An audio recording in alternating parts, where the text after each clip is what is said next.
그 다음에 이렇게 해서 저장돼서 처리돼서 나오면 이제 분석을 해야 되죠. 분석하는 방법이 크게 몇 가지가 있는데 하나가 통계적인 방법입니다. 여러분들이 가장 어려워하는 통계. 그죠? 확률 나오고. 자, 그래서 통계적인 분석 방법이 있는데 통계적인 분석 방법에는 이 데이터가 어떻게 이루어졌는지를 분석하는 게 있어요. 그걸 우리가 기술 통계학이라고 합니다. 기술 통계 분석. 그래서 평균을 구하고 데이터가 구해지면 이 데이터의 기본 속성을 알아야 되죠. 그때 쓰는 방법이 평균도 구하고 그 다음에 이 데이터가 몇 개 있는지 그 다음에 전체 개수 중에 몇 %가 있는지 우리가 보면 테이블 형식으로 분석을 하고 이런 방법이 있고요. 그 이외에도 상관 분석, 어떤 값하고 어떤 연관성이 있는지 그죠? 그런 분석도 하고요. 회귀 분석, 어떤 값이 있으면 그 값이 얼마 정도 나오는지 이제 이런 걸 분석할 때 뭐냐면 회귀 분석 같은 거 이용해서 하는 게 우리가 경제학에서 내년도 예측할 때 내년도 GDP가 얼마 정도 나올 거지?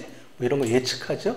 그때 값들을 막 집어넣으면 어떤 값을 예측할 수 있고 그 다음에 이런 통계 분석 기법 말고 또 하는 게 데이터 마이닝이라고 많이 씁니다. 데이터 마이닝 기법.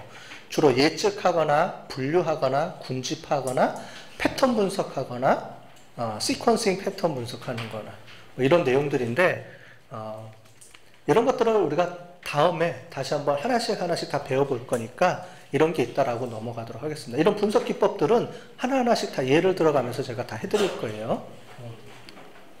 그 다음에 그런 데이터 마이닝 이외에 요즘 들어와서 비정형 데이터를 분석하려다 보니까 새로운 방법이 들어오게 되겠죠. 그래서 연구돼서 많이 쓰는 게 텍스트 마이닝. 주로 이제 텍스트, 문서로 저장이 되거나 문서로 들어가 있으니까 그 문서에서 데이터를 추출해서 분석해서 하는 방법이 텍스트 마이닝입니다. 근데 이 텍스트 마이닝 중에서도 웹 마이닝이라는 게 있어요. 홈페이지. 물론 홈페이지하고 텍스트하고 비슷하지 않느냐? 비슷하죠. 네, 비슷한 건데 웹 쪽에 있는 웹에 있는 거를 갖고 오는 거를 우리가 특별하게 웹 마이닝이라고 부르는 거예요. 같은 텍스트 마이닝 개념입니다. 근데 텍스트 마이닝은 꼭 웹이 아니더라도 기업에서 저장되어 있는 다양한 문서들이 있죠. 아까 전에 워싱턴 포스트 같은 경우는 신문 기사들 저장되어 있던 거 이런 것까지 이제 다 이제 통틀어서 하는 거를 텍스트 마이닝이라고 하고요. 그러니까 문서나 이런 언어를 통틀어서 관리해 주는 걸 텍스트 마이닝이라고 하고 그 중에서 웹 쪽에 있는 문서를 이제 중점적으로 이제 관리해 주는 거를 웹 마이닝이라고 하고요.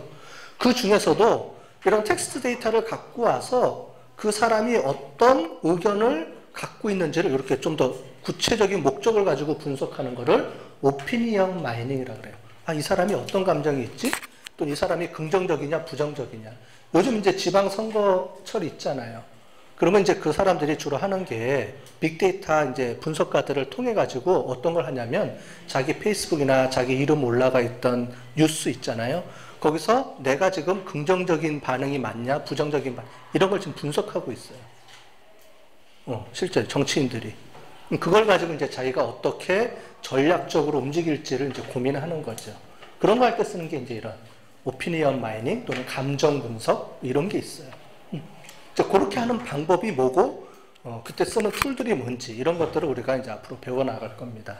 그다음에 리얼리티 마이닝이라는 거는 이제 IoT나 이런 것들을 통해서 실시간으로 처리해져서 분석할 때 쓰는 건데 리얼리티 마이닝은 그렇게 많이 얘기를 안 합니다. 보통 위에 얘기를 하고요.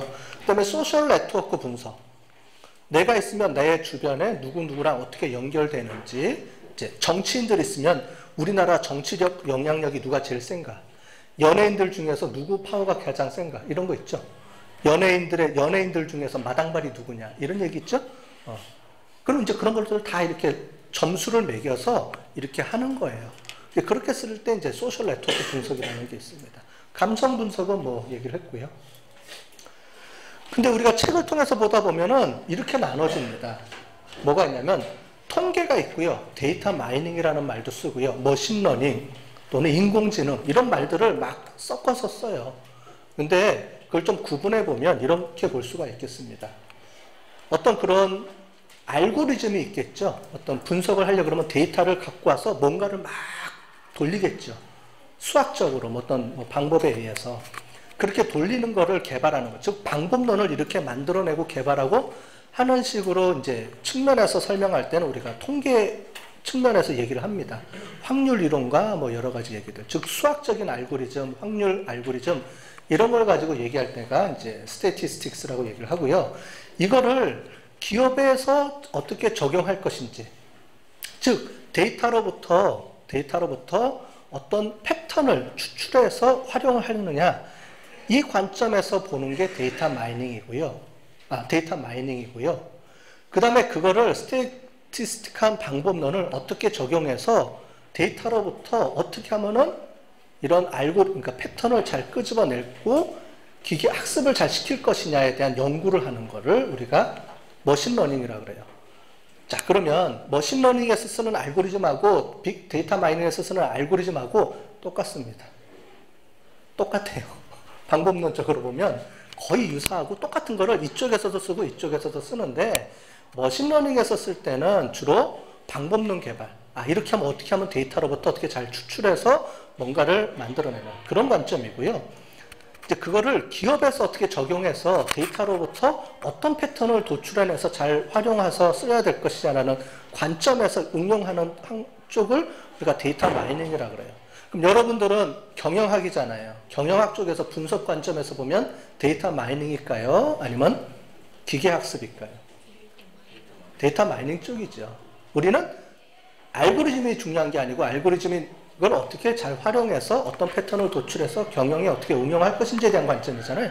그러니까 우리가 주로 하는 게 경영학에서는 데이터 마이닝이라고 설명을 해서 많이 기술을 하고요. 방법론들을 얘기를 하고, 컴공과 쪽 사람들은 이제 머신러닝에서 이 알고리즘이 어떻게 운영이 되고 이거를 좀 더 정확도를 높이기 위해서는 뭐를 좀 어떻게 수정하고 이렇게 얘기를 해주는 게 이제 머신러닝 쪽 사람들 얘기예요. 약간 방법이 틀리겠죠?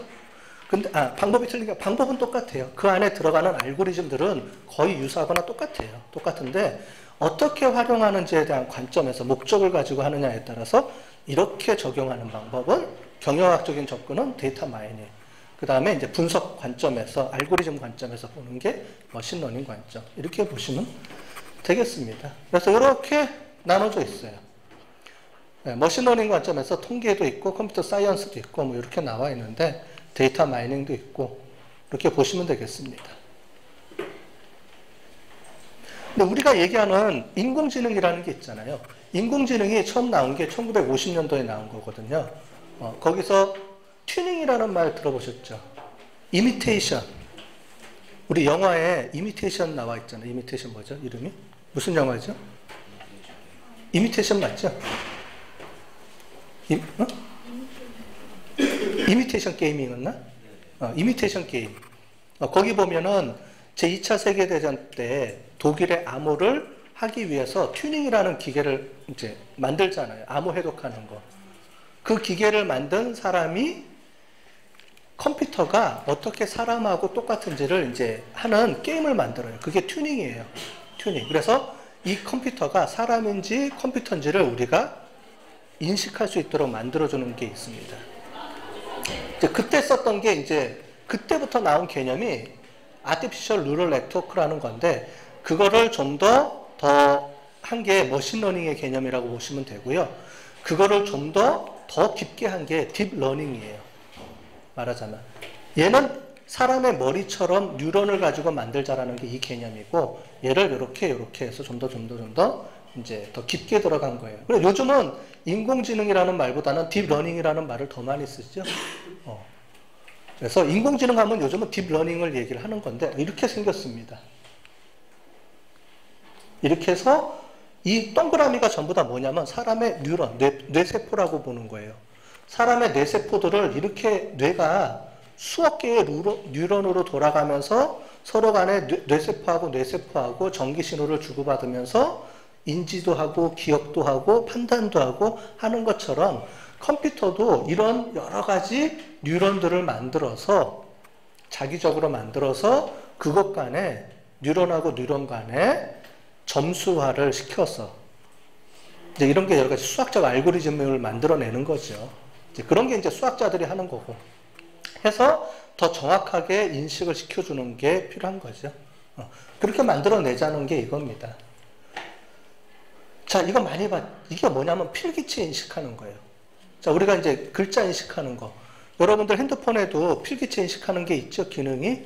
거기다가 막 글자 하면은 자동으로 인식을 거의 해요. 요즘 뭐 거의 대부분 잘 맞추죠. 필기체 인식하는 거. 이제 이런 것들을 알고리즘을 이용해서 하는 건데, 이제 그런 내용들은 다음 주, 다다음 주에 한번 배워보도록 하겠습니다. 인공지능도 한 파트이기 때문에 딥러닝에 대해서 어떻게 사진을 인식하는지를 한번 보여드리도록 하겠어요. 이제 BI와 BA 파트인데, BI, 요즘은 이제 비즈니스 어널리틱스라는 얘기를 많이 합니다. 비즈니스 인텔리전스라는 것보다는 옛날에는 BI를 BA랑 같은 개념으로 썼는데, 이제 BI, BA를 요즘은 이제 구분해서 써요. 그래서 BI 같은 경우는 비즈니스 인텔리전스. 인텔리전스라는 게 지능이라는 의미죠. 그래서 기업에서 이제 지능처럼 쓰게 되는 거. 즉 컴퓨터를 이용해서 이런 거를 분석해내는 거를 얘기를 하고, 그거를 우리가 아까 전에 봤던 여러 가지 알고리즘을 이용해서 분석 차원으로 또 넘어가는 거를 비즈니스 어널리틱스라는 용어로 요즘 씁니다. 그래서 요즘이 옛날에는 BI라고만 썼는데 요즘은 BI 또는 확장해서 BA라는 말도 많이 써요.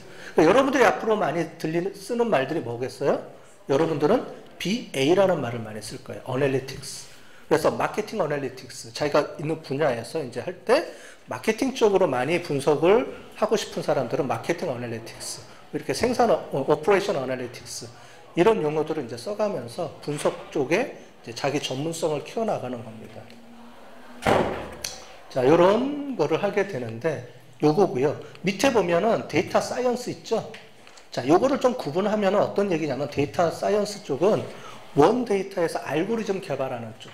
여러분들은 거기까지 혹시 그 생각하고 계시는 분들이 혹시 있을지 모르겠는데, 거기까지 가려고 그러면 통계 패키지, 통계 개념 또는 수학 개념이 더 들어가야 돼요. 그래서 미분 적분까지 할 줄 알고 막 이렇게 해야 돼요. 이제 그렇게 되는 게 이제 데이터 사이언스. 데이터를 그냥 알고리즘 만들어내는 그런 사람들 수준이 데이터 사이언스 과학자라고 좀 부르기도 하고, 구분하자면 우리는 비즈니스 어널리틱스 하는 사람의 목적으로 이제 우리 과가 운영되는 거죠.